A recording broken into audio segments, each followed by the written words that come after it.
This conference will now be recorded.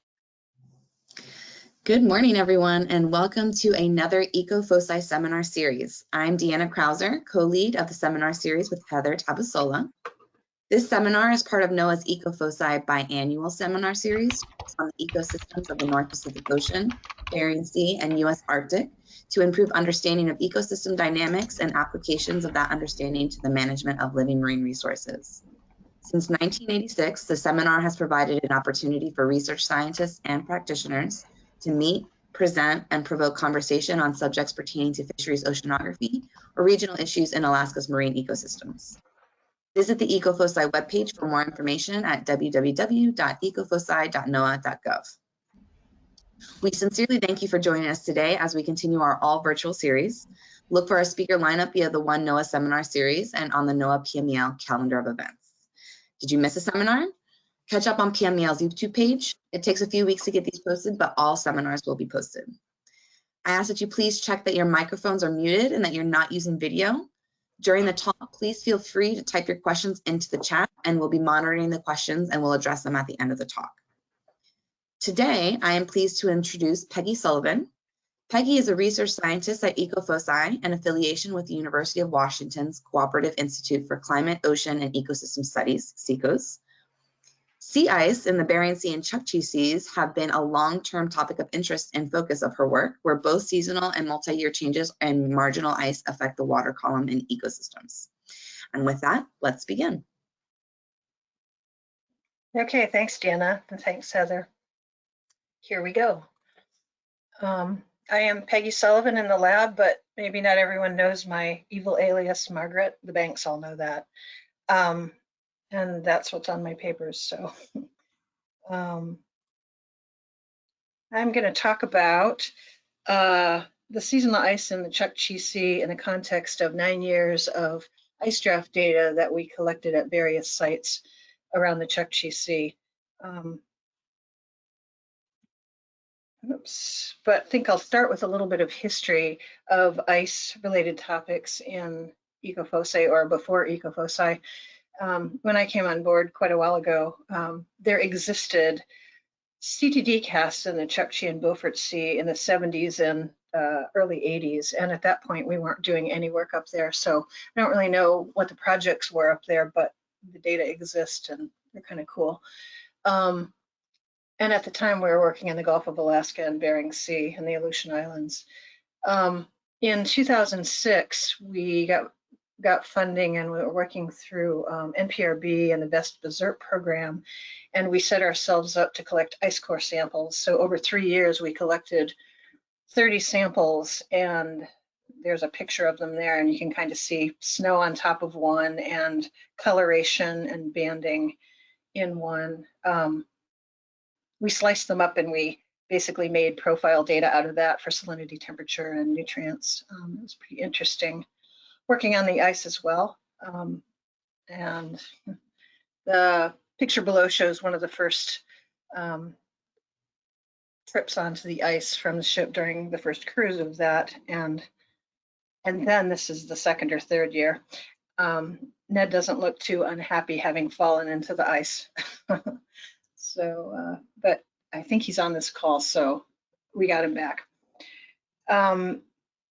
In 2019, we started working with BOEM, Chaos, ArcWest, Chaos X, and the DBO program, along with usual NOAA stuff.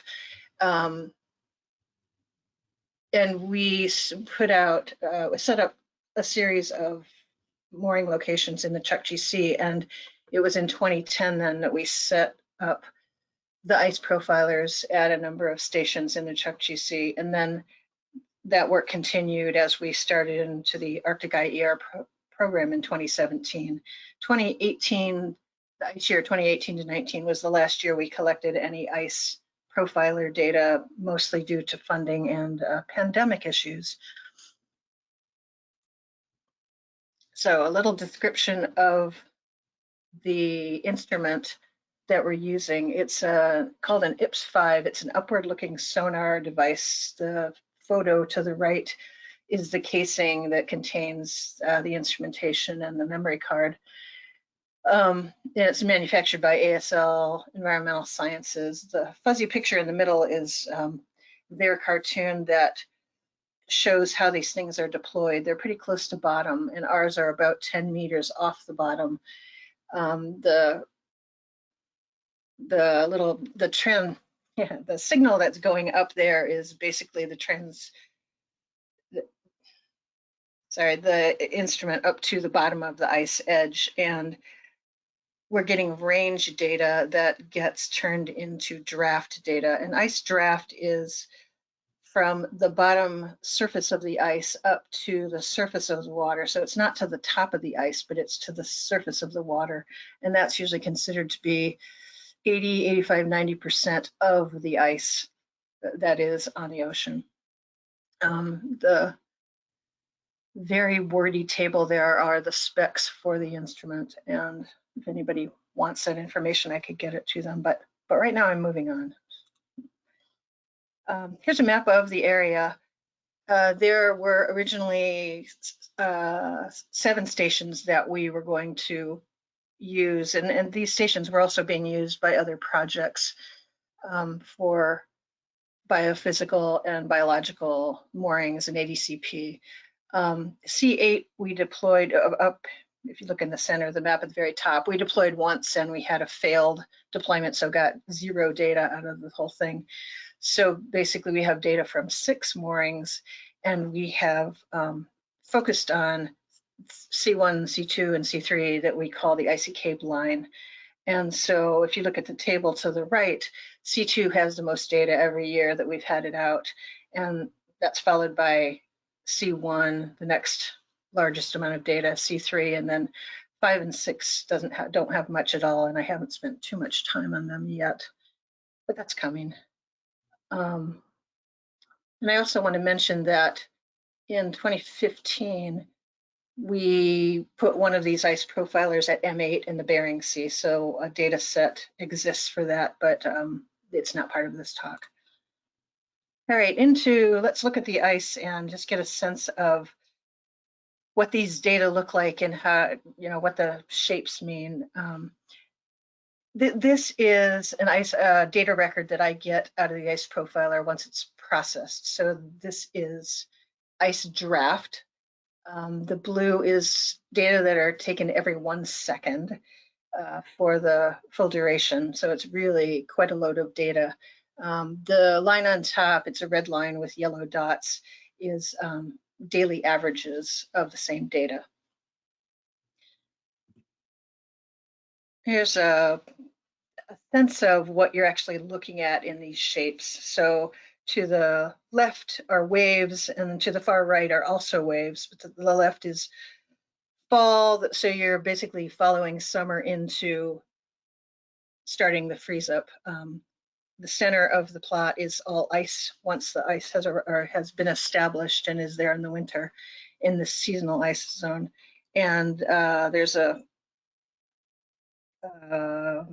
shape that's labeled wave ice transition that is just that. The tall things are waves, and in between the ice has kind of dominated that time period. And then more ice is labeled to the right. So there's an arrow in that bottom plot to the left that shows where I've taken a little bit of time and expanded the plot. And this is during waves before the freeze up has started. This is 10 minutes worth of data, 600 data points. And there are about 10 waves per minute. So I'm looking at my notes. But 10 wavelengths per minute, so the wavelength period is about 6 seconds, and it's typical for surface waves. This particular plot shows 2 meter maximum amplitude in the waves.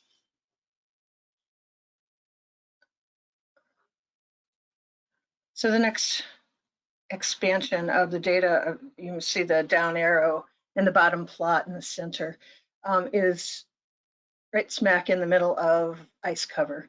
And this is pretty typical what we see also. So even though the 1 second data at the bottom looks really dense and deeper than that once it's expanded out. The ice depths are, or the draft is, 0 to 2 meters, with a lot of exceptions to that rule, a lot of deeper things that come through. This is a 24-minute period with 1,440 data points, and this is in February. And the last expansion I did on this data sample is that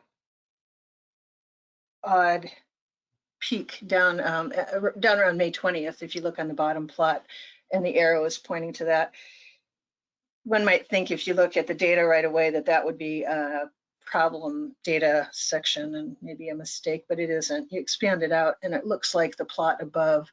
And this is really something typical that we see, that you have pretty obvious waveforms that start and then get stopped or are interrupted by a keel with quite a number of data points. So overall, there's 2,400 data points in this whole plot, but the keel comprises 265 of those points, and it's a little under 5 minutes in 40 minutes worth of data.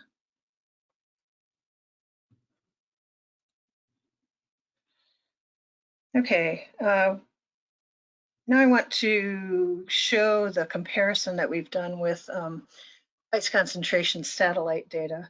So the previous data we looked at was from 2017 to 18. And the years that I'm referring to are ice years, and they start in the fall and end late summer. So this is 2016 and 17, a year earlier than the ones that we saw in the previous slides. And so to the left of most of these plots, it's fall, and to the right, it's summer. That's pretty typical all through this talk. So in each of these three segments, well, first there's the map that's repeated here, the Icy Cape line C1, 2, and 3. And to the right of these plots, it's labeled C1, 2, and 3 to give you some bearing on where these data were collected. So ice concentration was pulled for each of those locations. And that of the pairings, that's the bottom, it's labeled there with the green arrow.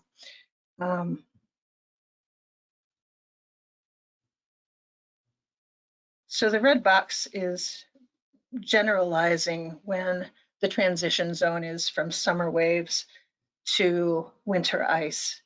And especially in fall, I compare fall to spring when I look at the whole record, and spring is a really chaotic time that is a little hard to pin down of exactly when it happens, when the transition happens. But fall is a little better defined. The transition doesn't happen on a dime. It takes time, but it's better defined over years, with a lot of variability when the transition starts and when it is complete and ice is finally covering the area. But the ice concentration data agree quite well with the ice drafted data that we've got. And I also want to point out that in the yellow box, I'm generally framing the winter months, January through March, the 3-month period, where we persistently see this signal of ice looking a little deeper and having more volume. And this at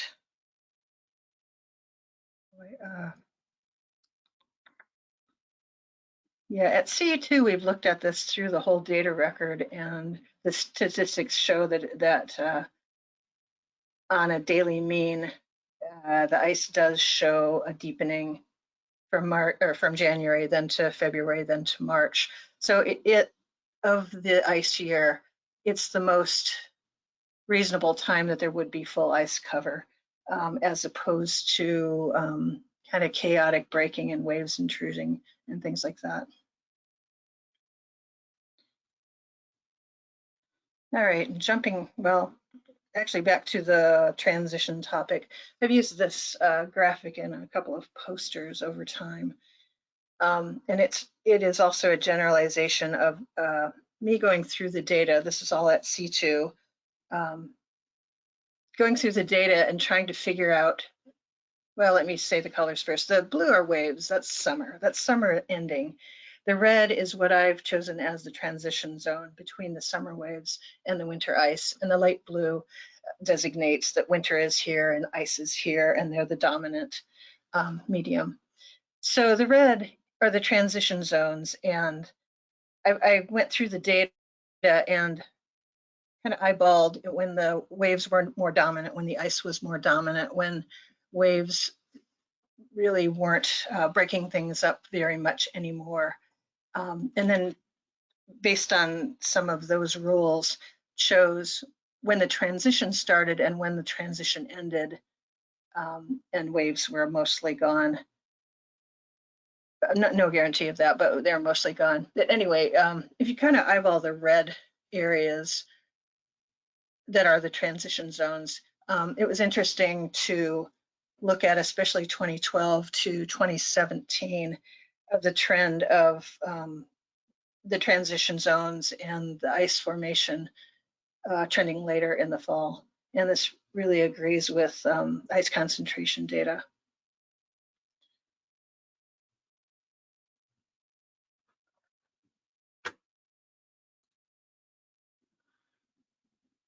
Okay, now I'm on to ice keels. So ice keels are also interesting in the data signature. We're kind of classifying deep ones as greater than 20 meters.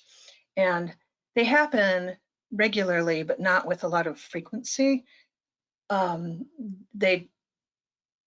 This is a scatter plot showing all the keels that are greater than 20 over all the years at C2, so 2011 to 2019. It's kind of interesting to note the variability. Many of the points occur in April and May, but there's definitely quite a bit of activity March through early June. And then if you look at maybe 2013, it has 5 points, but 2 of them are January, February, and 2 of them are June and July. So that is fairly anomalous with the rest of the keels that we've come up with. 2014 has no keels. And 2016 in particular has a really large keel count, so much bigger than all the rest. So that it kind of skews how many keels are in what months. But April and May are the dominant months for these to exist.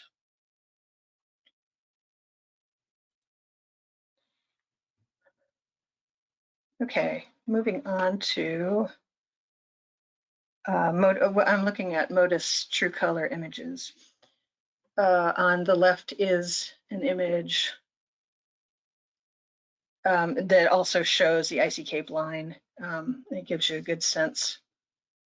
Well, it actually gives you a really good sense of what this area looks at different times of the year. Along the coast there's fast ice that you can kind of see. I don't know if you can see my mouse, but shore fast ice along here, but often there's a coastal polynya that pulls away here. So the darker color is the polynya, or what the place where the polynya would form. So that definitely impacts the data signal that you'd see at C1 because it's influenced by that polynya action. This plot, so the blue or turquoise line down through the middle of this plot is the time that this satellite image was taken. And I plotted the data plus or minus, well, it's 1 day plus or minus 12 hours around the time of the picture, just to show what the data or what the ice signal looks like next to the visual of the satellite image. And it's pretty interesting. C1 is pretty flat, as you might expect, with little tendrils coming down, but they're not very much to write home about. They're not very big. C2 really has quite a bit of ice signal down to 17, 18 meters. And if you look at the picture, it's sitting right on an ice flow. We don't know plus or minus whether that ice flow, has moved very much or how it's moved. And before the time of the photo, you have the deepest keel. You also see some signal that is small, and so it definitely suggests movement of the ice flow, or the instrument picking up data at the edges of the ice flow at times, because it's a moving system. C3 looks like it's in a lot more ice, but if you look carefully at it, the ice looks pretty broken up, and the plot here reflects that. So you have clusters of ice and clusters or sequences of time that are close to zero, that are very thin ice.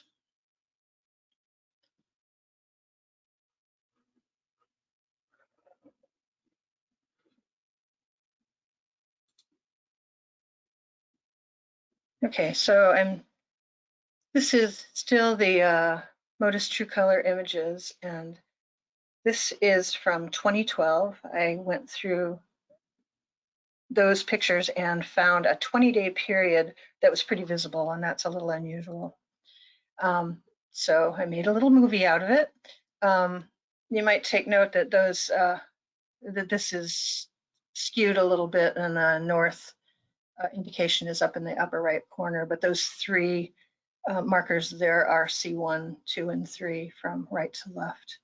And I'm gonna play the movie, probably run through it a couple of times. So we start on March 14th, 2012. So a lot of ice cover, a lot of cracks in the ice, but you get to watch what it does.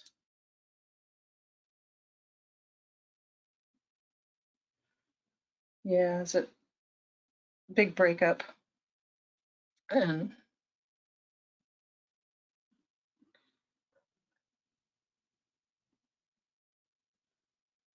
all right, I'm playing it again. So it's kind of interesting to see the different scenarios that each of the instruments would look up and see in this scenario as all this ice breakage is occurring. So definitely C1 sees a lot more variability. C3 out there is kind of outside the riffraff for a while anyway.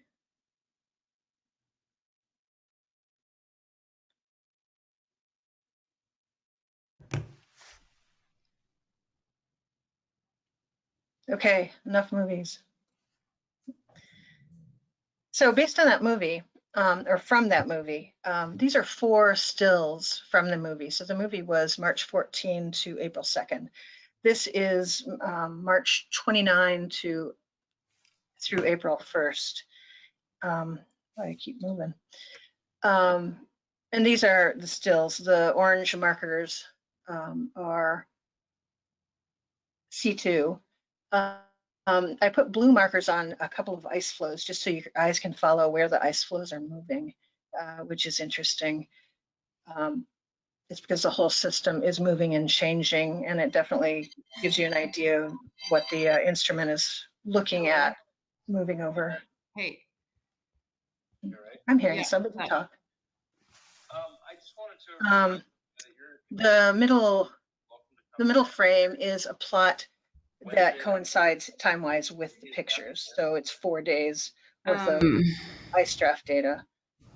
And then the I have the Heronswood thing on my calendar. Oh, you do? Yeah. Cool. Do you want to? But I should probably RSVP to connect down to the bottom, and it's an expansion of a shorter term out of that plot just to expand and show the ice keel and the roughness factor of that and how much data are included in that keel. I meant to mention too that in each of the image frames, the vertical black line is the time of day that the satellite picture was taken. So,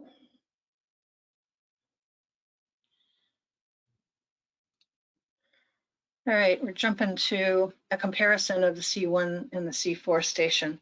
So as I had said before, I've mostly worked on the C1, 2, and 3 data, the Icy Cape line. C4, as shown up in the map, is closer to the coast, and C1 also, it's not close to the coast, but closer than some of the other stations. So the comparison, is of interest. And really my one takeaway from this so far, and I have another couple sets of data to put together to add to the story, is that C4 station seems to retain more of an ice signal a little bit later into the summer. So for C1 in 2014, ghost ice is really a strong signal till about mid-July, and C4 station in 2014 is a pretty decent signal through the end of July. And then 2015, there's less of a difference, but the bigger ice signal ends a little earlier at C1 than it does at C4. So I haven't really delved very far into that yet, but that's a coming thing to look at. All right, and then this is kind of coming up on the close, but this is a box plot statistical analysis that we did at C2 for all but one of the years of data that we have. I took the data and daily data and subsetted it into 4 bimonthly sets. So November, December, I combined January, February, March, April, and then May, June, just to see what the statistics of the ice in those groupings looked like. And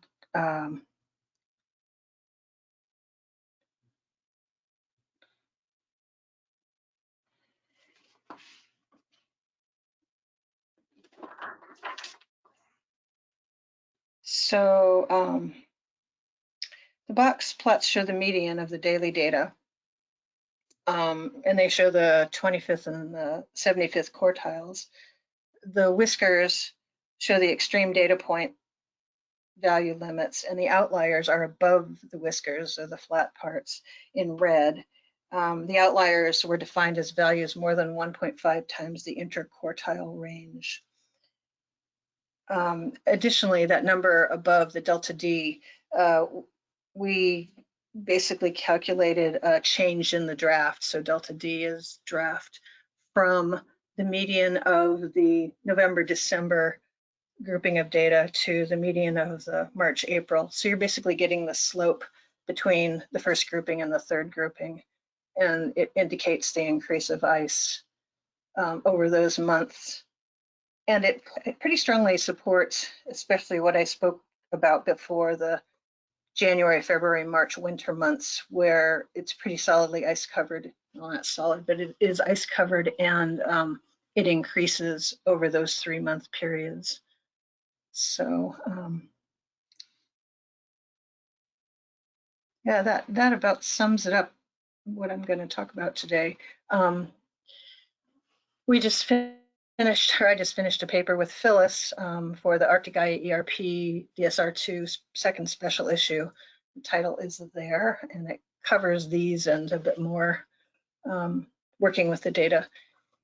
And then I guess I just wanted to mention that when we first started collecting these data in 2010, we were working with BOEM, and the oil companies were up there pretty actively, and it was interesting to get the first sets of data processed far enough so that we could see the signals in them. And we were seeing these keel depths that were in the high 20 meters, like 28, 29 meters deep. And that was a noteworthy thing to report back to BOEM, and it was included in a Department of Interior report that spoke to hazards of drilling and putting things on the bottom up in that area. I've also worked with Catherine Birchak, that they are seeing walrus up in the Bering Sea earlier in the spring, and she found a few signals at C3 of walrus soundings right after spring keel events. So that was also the topic of a poster and needs further looking at, and listing the funding agencies there. And then finally, the summary. We have 9 years of data and 28 data sets over 6 sites, mostly at C2 and mostly on the Icy Cape lines, C1, 2, and 3. Also noting that there is one site at M8 in the Bering Sea. but no others in the Bering Sea. There's a seasonal pattern in an ice year. The ice year is fall to late summer. That season starts with waves. It has a fall freeze up. There's a winter ice period. There's a chaotic spring melt, and then the melt goes into summer waves in the seasonal ice zone. The timing of ice development in the fall is trending later. Winter months, January to March, generally have more full ice cover, and the ice volume increases over each of those 3 months. Deeper ice keels greater than 20 meters occur regularly, especially March to early June, with most occurring in April and May, and the frequency of these events vary year to year. And the ice draft compares well to satellite ice concentration. And with that, I'm ending. And thanks for Phyllis for the help, and Ron, who's my husband, for making the movie. And thanks for coming and listening. Thank you, Peggy. Sorry, jump this back on. You did that in record time, by the way. I did. You did. Yeah, no, that it's really fun to hear all of the effort that you've been putting into this. You didn't explain to people what a pain it is to pull this data, but as somebody who has had nothing to do with your project but has heard the pains, it's really nice to see this. And Ned also says, wow, that is a fabulous data set. And Jessica, fantastic talk. Thanks, Peggy. So if folks have questions, please feel free to put them in the chat. And if you'd like to ask it yourself, just let me know that you have a question so we can call on you. And I was actually, Peggy, I was going to ask, knowing that there are trends in ice declining and thickness and all of that. You said the paper you referenced at the very beginning, there's sort of the known, like you see about 85% of the ice to the surface, and then there'd be this percentage over it. How old is that paper? Do you think that has changed at all? Would that change the data set in any way, knowing that there's this historical sort of decline of ice? I don't think that has changed. Okay. It's that ratio has not. Definitely as we all know, the integrity of the ice and the thickness and such has changed, and it has been hard to quantify. But no, that ratio probably does not change. Okay. Ryan has a question. Good morning, Ryan.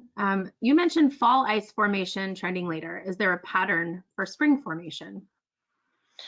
Well, spring would be the demise of the ice, but it definitely is a way more chaotic and longer, usually a longer process where ice can be gone and then come back. Waves come in, break things up. Then you'll have much less ice, more open space, but things can freeze up on the surface. So it goes back and forth for a while, and it's a lot less easy to quantify. Yeah, and really ranges a long time. I mean, I like that January, February, March grouping that I've made, because things can occur as early as late March into April that really break up the ice, but sometimes not until mid-May. And sometimes everything is gone at the end of May, early June. But sometimes you get something coming through in late July or August. So it really kind of goes on and on, where how do you mark the end of the ice season when you still have ice coming through, or showing in the data set. Was that much of an answer? See if Ryan answers. He says yes, with an exclamation. Let's see, I see Calvin responding to Jim earlier. What other questions do folks have?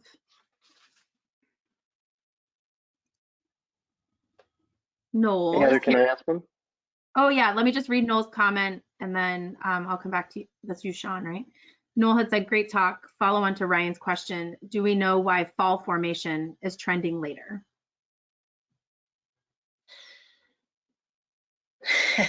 Well, in a phrase, climate change.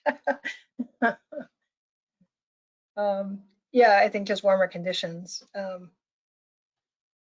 But yeah, don't quote me. I can't prove it yet. Yeah, it seems to go along with this trend of the same signal that's shown in the ice concentration, the satellite data. Sean, was that you asking the question, or was that actually you and Noel? And I am the one who spoke. Sean is the one who spoke up asking a question. okay, go ahead, Sean. Yeah. Hey, Peggy. So I as Heather alluded to, getting the data off of, retrieving the analysis from the ICE profilers is a bear. And instrumentally, the acoustic Doppler profilers have an ICE tracking mode. And so I'm wondering if you've investigated at all combining data sets or the other data sets to get additional information in the region. Yeah, thanks for asking that. That's a really valid question. Yeah, I think in most cases, people using these instruments add in ADCP so that they can get more information. So turn it from a time series into more of a, more information about the ice.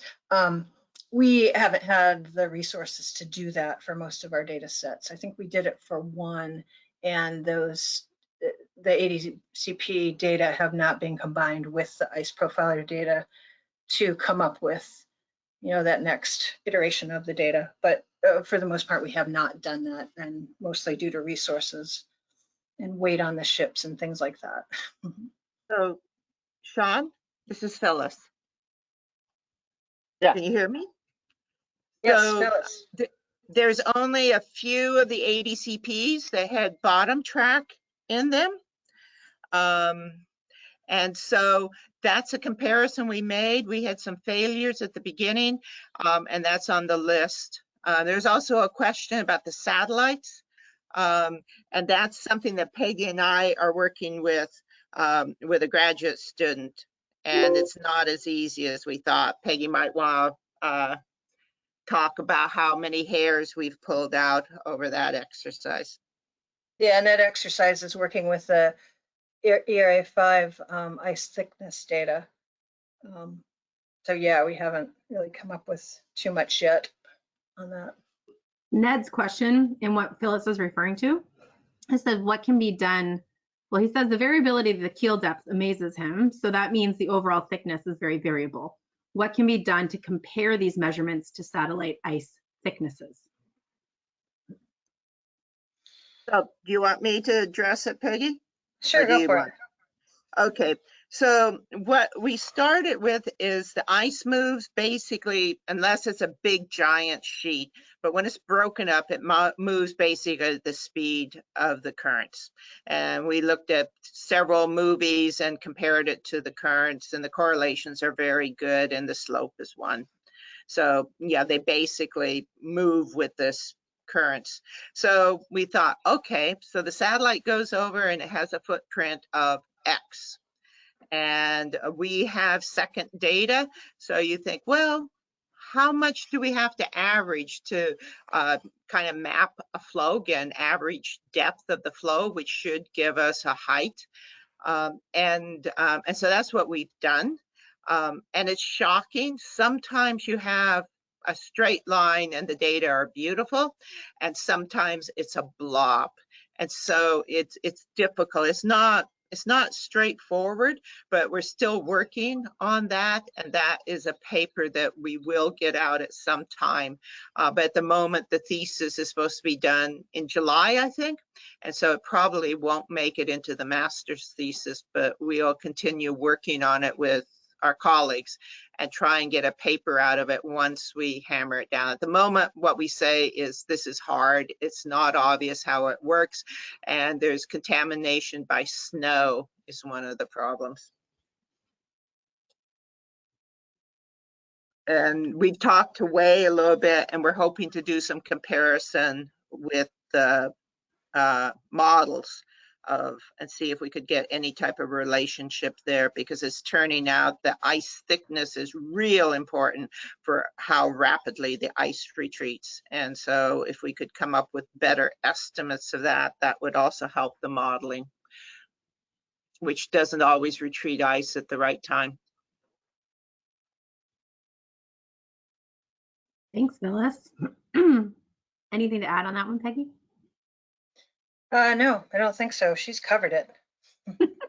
Well, Emily also asked a question about the coupling from satellite images to the keel data. She asked, is there any indication from coupling the satellite images with the ice keel data of some of the dynamics during the chaotic spring? For example, is the variability likely advection of chunks from those breakup events like we saw in the movie? Or would a spatial average of ice coverage be useful for interpreting that process? Yeah, I think you'd have to pick your time scale for averaging carefully, but that definitely is worth looking at. We've done some averaging over time of the data. You know, that 1 second is incredibly dense and somewhat hard to work with sometimes. So we've gone to minute, daily, and early on looked at monthly, which really wipes out most of the information. But yeah, I think that definitely would be useful to find the right periodicity to filter the data and do some comparison.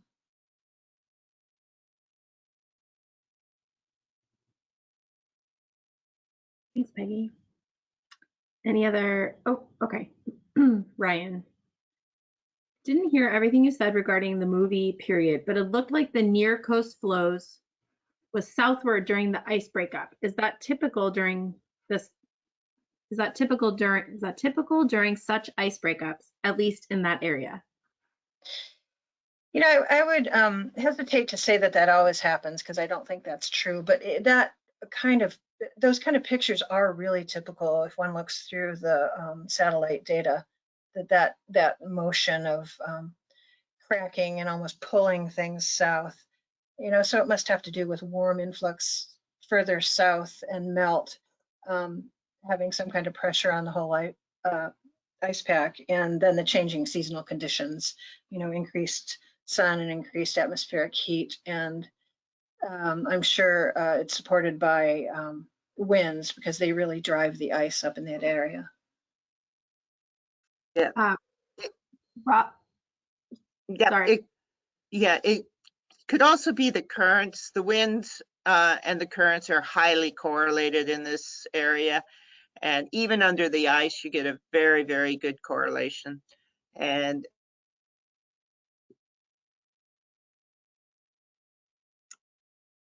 We lose her? Every time Phyllis is talking, she's clearly with Calvin, and I just see Calvin's name and it throws me off. Let's see. Oh. Phyllis,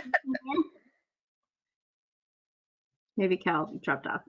There's a person, Robert Grumbine, who, and sorry, Robert, I don't know where you work or coming from, but he made a comment that some of the complexity of spring observations from the passive microwave side is that once ice starts melting, the passive microwave becomes less reliable / accurate.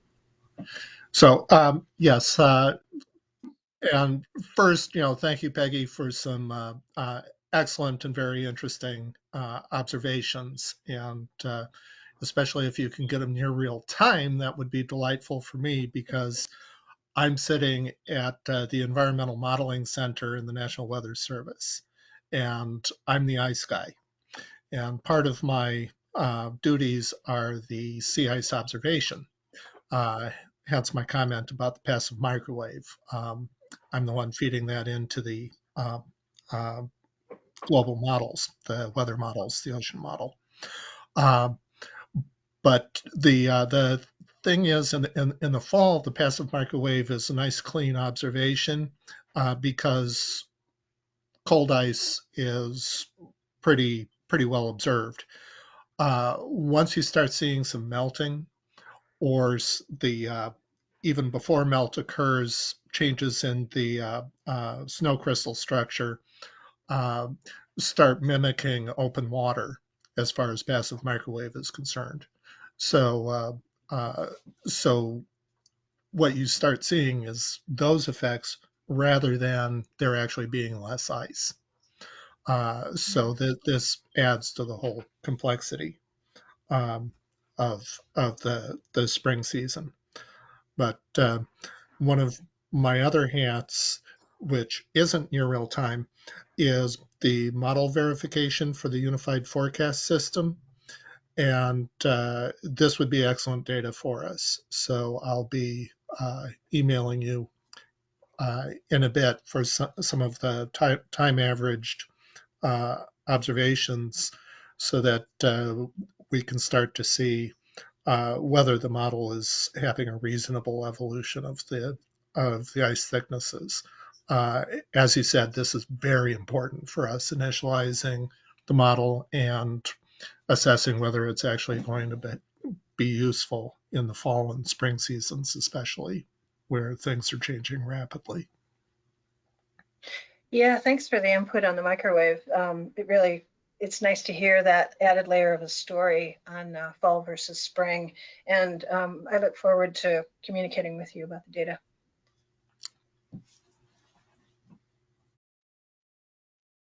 Thanks for joining us, Robert, and chiming in as well. Really appreciate that. Joshu made a comment, and if folks have more questions, we can do probably one more question and then we'll need to wrap up. Joshu said, just a comment to Ryan and Noel's questions on fall trending later. I want to mention that the Arctic marine heat wave has a similar feature, that the prolonged period is mostly extended into the fall, but not in spring. The explanation is that the stored ocean heat in summer is responsible for the fall delayed ending. And she linked a paper in there. So if you are in the chat, you might want to check up on that. Yeah, thank you. Great. Any other, Ned, do you have a question? Now that you're on video, you're going to have to sign my form. Oh dear. Yeah, so Peggy, thanks a lot. This is a great seminar with just incredible data. So unfortunately, my question is not about your work, but maybe you can answer it anyway. So the satellites, do you have some idea what the satellite footprint is like and how often satellites go over the top of your moorings or your ice profilers? You mean for the images? No, if one wanted to go through and take all the satellite measurements in your area and compare them to all the measurements you've made of the ice keels, I'm just trying to get an idea of how big a footprint the satellite is seeing and how often the satellite images happen, the measurements happen.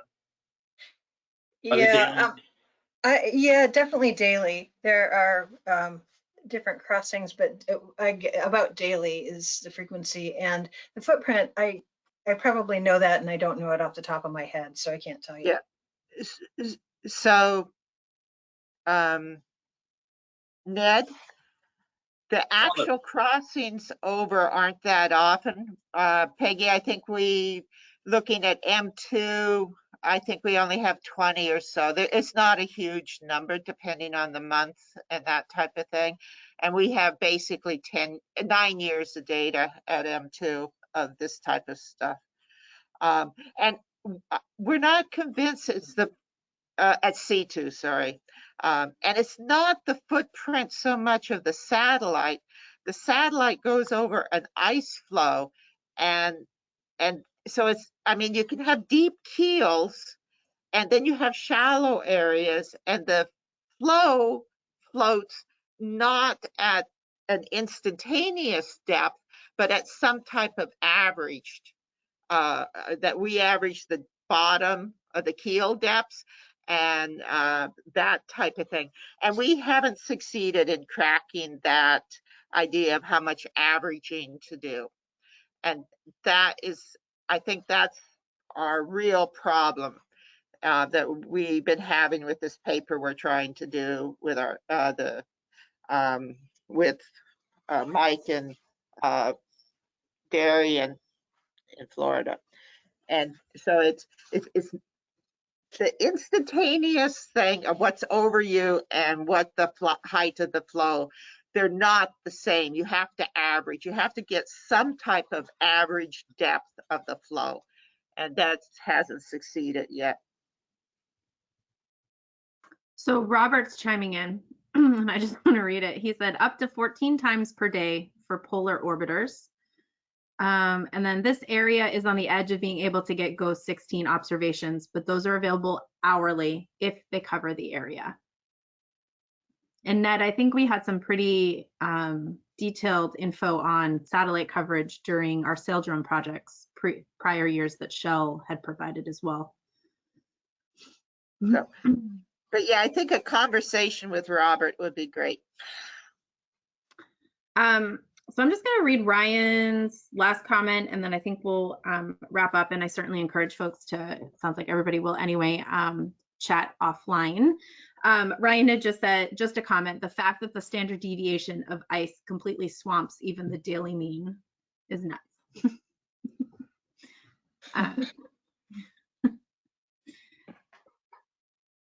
And Robert did post his email in there, although I'm sure if you just plugged in his name, you could find it too, but I can copy that for you, Peggy, and paste that over in your chat. And then Peggy, any, I'm going to close up the seminar after this, but any last thoughts or anything you want to leave with folks today? No, not too much. It's certainly ongoing work, and it's just a ton of data. So there are lots of things still to be filled in, and lots of moving forward for comparison. And look forward to keep working on it. And these data haven't been uniformly distributed, so that is on the soon to be done thing as well. So if people are interested, we can get them data, or it will be more publicly available soon. I think that's it. All right. And I'm really looking forward to reading your paper. Somebody did ask, will we be able to access those data? And I think, yes, Ying-Hu, once those are put forth, maybe reach out to Peggy in a couple months for more details on that. Yeah, that sounds good. And so folks, this is the last, Peggy was our last speaker of this series. So this spring, as EcoFoci will be moving into our field season in a few short weeks through October. And we will begin seminar again in some form come the fall. It's usually in the month of November. So stay tuned for that. If you're not on our seminar list, we do post everything on the One NOAA seminar series. We try to get those up as early as we can. And then also you can check the PMEL calendar of events once they're posted and ready to go, or feel free to reach out to myself or Deanna if you're itching to either give a presentation or just know who will be in our lineup. So again, thank you everybody so much for joining us this season. Peggy, thank you for closing this out. Thank you for giving this talk. I know it's been a long road to this, but I really appreciate it. It's really fun to hear and see the work that you've been putting in. So, well, thank you. And thank you for doing all this. And thanks for people coming. Have a good one.